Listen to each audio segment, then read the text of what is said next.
First and foremost, congratulations to Michigan. They played really hard, played a really good first half in all phases. And first half for us, I mean, we didn't play our best football, to say the least. We had a block punt, we had a fumble, gave them 14 points in the first half. But again, people are going to say, well, that's why you lost. And you continue to go through the game, it tells its own story. I told this team after I'd do anything for them, and how proud of them I am of them. We're way beyond moral victories in this program, way beyond moral victories. This has nothing to do with that. I mean, every single person in that room knew and thought we were going to win that football game, period. And that's the way they think.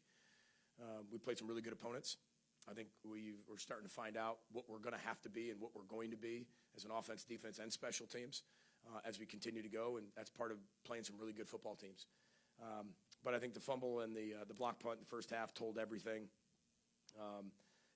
We didn't execute well enough in catching the ball on two plays, one in the first series and then the other on I think two crossing patterns. But we come in the locker room, we get 3 points at the end. I thought we put a good 2-minute drive together. We ran bonsai, guys, with 2 seconds left. I mean, bonsai, you're supposed to make it in 16 seconds. And there were 2 seconds on the clock. Officials have to wait for them to get under the uprights. You got plenty of time to do it. Our guys kept their composure and poise and made it 21-3 going into halftime. Defense did a great job. I think Coy Parrish did a great job on special teams. And then from there, I thought we got into a good rhythm. We weren't in 2-minute offense, but we were just going at a little bit of a tempo, just to be able to. It was to keep, Wink out of what he was doing in the first half. It wasn't like they stopped playing hard, but Wink does so much. I mean, he's one of the greatest defensive coordinators in the country, NFL, college. You ask anybody in the NFL. I mean, there's so many looks and there's so many things you don't prepare for, but we had to get him out of it. And I think you saw that in the end of the first half. We were just doing some things that kind of made them stay in what they were doing, get a little bit more basic. We could see what they were doing a little bit more, put a little more confusion in what they were doing, and they were able to get some points on the board. I thought our quarterback, Max Brosmer, played his tail end off. I think Darius played his tail end off. Our defense played their tail end off. I think our wide receivers' performance was gutsy. Tight ends, you look at the defensive side of the ball, I thought they flew around, made plays. Special teams, I mean, there's some things that hurt you in special teams. I mean, I haven't seen the last play, nor does one play win or lose you the game. Everybody's going to focus on that. I'm not going to sit here and get fined and do all those other things. I have more respect for my boss in the University of Minnesota and the Big Ten to say that's one play. And I haven't even seen it. So, but we got it, and it was executed really well, and just one of the, you look at last night's game on a Hail Mary that gets, called a touchdown, then reversed. I mean, it's really hard. These games are, the parity is, when you get into some of these, is a lot of fun. It's a rivalry game. What an environment that Michigan creates. But I thought our players answered the bell, and they just kept fighting. That's what Roller Boat's all about, guys. And that's what I told them afterwards. I said, we're 2-3. That's what everybody's going to tell us, and they're going to judge us on that. And those are the facts, record-wise. But we're a really good football team. And I take full accountability for the 3 losses, 100%. That's all on me. It's not on the players. That is on me. And I've got to get a lot of things right to get us to play us better, more consistent, in 60 total minutes of, not near perfect football, but that's what we're striving for. And that's what we're capable of doing. And it's my job to get us to do that. And I have failed 3 times to be able to get us to do that. And I'll work better at that. I take it very personal, and I told them in there I would do anything for them. I would take a bullet for any one of those kids. They're special. They really are. And I kept telling them, I said, don't you dare think you're not a good football team, because you're a really good football team. And now we just got to put it all together. And the schedule's bringing the best out of us, at times the worst out of us, especially early. And, we've got to be able to, find a way to win those 3 games, and we haven't. And, again, that's my responsibility and my fault, not theirs. So, but we got to get better. So I'm sure you got some questions. I'll go ahead and answer those right now. On the outside call at the end, what did you see on the field, and what did you hear from the officials about it? I didn't hear anything except he was offsides. I was 10 yards away. I was down where the ball was going to be received, because that's where I really want to see. Because if something happens, can you challenge it? Can you not challenge it? Was it recovery? Was it not? I got to get in the meat of where the ball is going to be. I didn't see it. I thought, like I said, we practice that every day and time it up right to the right there on the edge, because you have to be if you're going to recover one of those. You can't be behind. You got to be right at it, and just make sure you're just behind it. So I haven't seen it, Andy, to be honest with you. I really haven't. I didn't grab an iPad after that just to see, and the call was made. I asked, he said that he broke the plane. So, but breaking the plane, those are the words that was quoted. He broke the plane. So. It was the second quarter this week, but what do you think needs to happen for your team to play 60 full minutes? It's just consistency. It's complementary football. And like I think, Ryan, it's finding out like the identity of this football team as you keep going forward. I mean, everybody thinks they know the identity of the football team. Injuries happen. You start to see what guys can do and can't do. You're playing. I know Iowa wasn't ranked, but they were ranked. And then you're playing a really good North Carolina team at the beginning of the year, and you're playing a really a top 12 team in the country at third place, and your margin for error is really small. And I think it's just the consistency. It's the execution. It's being 1-0 in every single play. And they had mistakes too. I mean, we forced them into a lot of things too, that if that game went the other way and we recovered that onside kick and kicked the field goal or go score a touchdown, I mean, we're talking completely different. We're still talking about fixing what we have to fix. And I think that's where, we just have to continue to get more consistent and execute at a really high level against some really good teams. Yeah, I told them in the second half. I mean, it was a great thing. We got some points on the board, and then in the first half, I thought that was really, really important for us. Again, I was so proud of the execution of the field goal team and the offense and who comes on, who comes off. That's pretty difficult to do. I think we've seen a lot of games that come down to that, and people don't know what to do, and they run on, run off, and that's really, really difficult to do. But I told them at halftime, I said, listen, it's 0-0, but here's what I want us to do. I said, the only thing I want to be able to see, guys, is I want you to be able to respond from last week's second half performance. We didn't play our best football in the second half defensively. We didn't play our best half first and the second half offensively. But that's a lot of credit to Iowa. They're a really good football team. That's what they do to people. But I didn't like our response. And so I said, all I want to see is that response. Focus on that one play at a time, and let's just keep getting after it. And then quit looking at the scoreboard, and let's just play our style of football. We just got to move a little bit more urgently, and it'll all take care of itself. But that's what I wanted to see. I wanted to see a complete response. And again, you're dealing with a lot of people. And they never thought they were out of it ever, and they never have. They never thought they were out of Iowa. That game last week is way closer than the score says it was. 4 runs, I mean, absolutely hurt us. But again, they're a really good football team, well coached. But I'm really proud of our football team.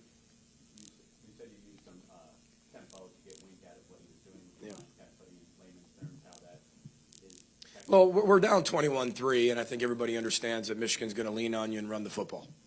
I mean, let's see. Throwing the football, they threw it 18 total times. Okay, so they're going to lean on you and run the football. So the game's going to be pretty short. We know they got the ball in the second half.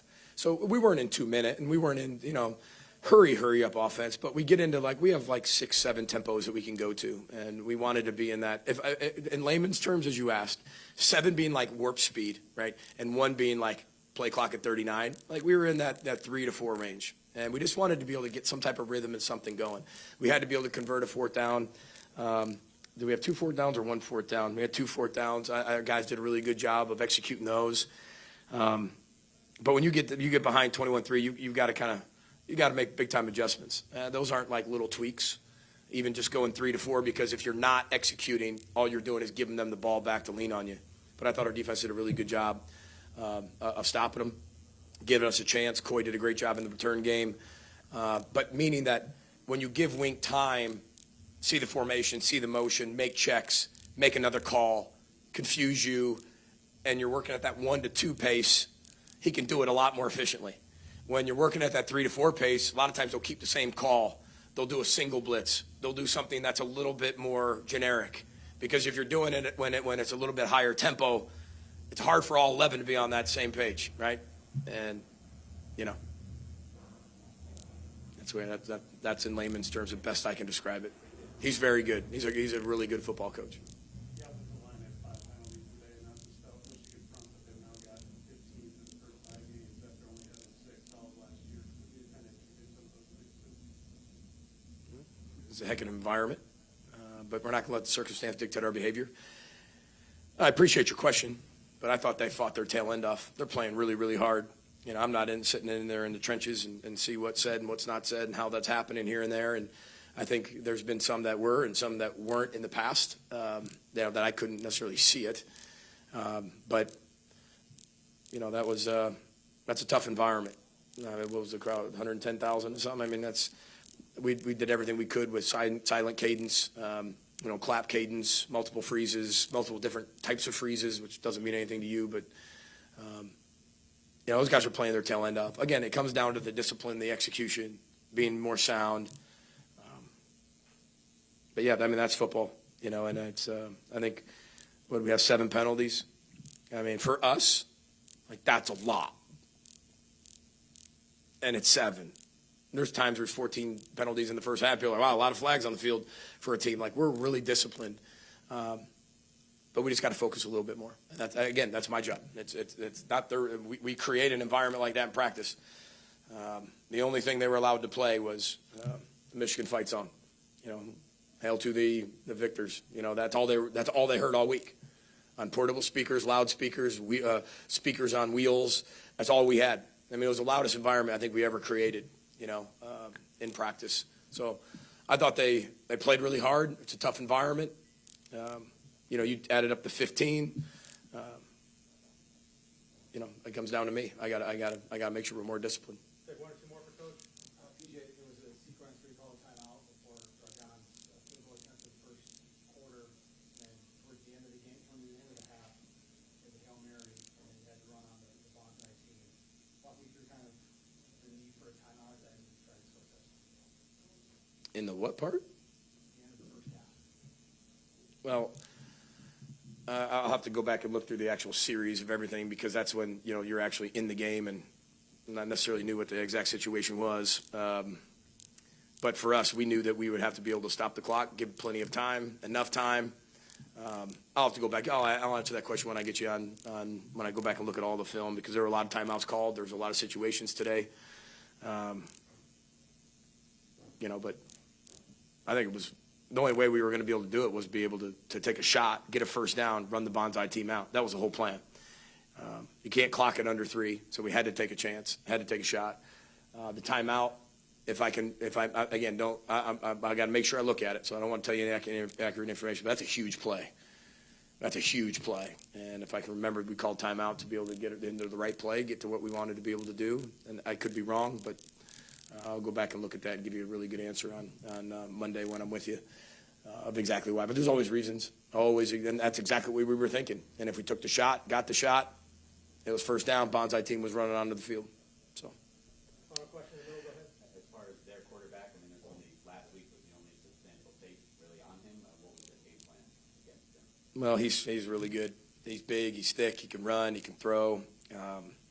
He you know, what people don't really see with him is he rides things really well in the run game and really gives time for the backs to be able to see. They have really good backs, and they can see it and get running forward and get their momentum going forward and come downhill pretty quick, but he rides it pretty good into the line of scrimmage. He's a competitor. He's hard to bring down.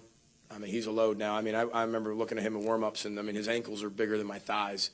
I mean, he's got a really, really thick, frame, and he's got a really low center of gravity or high center, whatever you want to say. He's got a really, balanced center of gravity, and he's hard to bring down. He's a really big young man, so he's a pretty good player. And, we had every opportunity, especially in the first half. We just didn't take advantage of it. All right, thank you. Thanks, everybody. Roll the boat, Sky, Michael Gophers. Thanks for all of our fans coming out.